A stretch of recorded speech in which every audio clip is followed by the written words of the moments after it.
வந்து பாத்தீங்கன்னா வரலாற்றுல முதல் முறையாக வள்ளத்தூர் பேசுற அளவுக்கு ஒரு மீனை பிடிச்சிருக்கோம். இப்ப வந்து திராசு வைக்க போறேன். எடையை மட்டும் தான் பார்க்கணும்.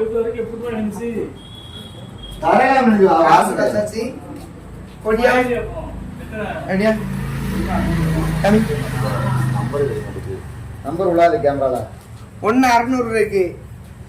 திராசு வந்து மிஸ்டேக்னு நினைக்கேன். மீன் வந்து 2 கிலோ.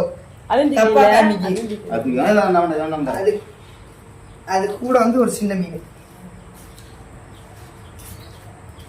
பாத்துவோங்க. மண்டைய பத்தி 2 கிலோ வச்சிருப்பேன். மண்டைய பத்தி எல்லாம் என்ன சைஸ்ல வள்ளத்தூரே பேசக்கூடிய மீனை பிடிச்சிருக்கோம்.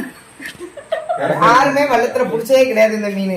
சைஸ கம்மிங்கத்தா 2 கிலோ இருக்கும். இங்க திரும்புங்கத்தா இங்க திரும்புங்க. 2 கிலோ இருக்கும். கவர் பாருங்க, நாட்டு வராலே எங்கேயுமே கிடைக்காது. 2 கிலோ இருக்கும்.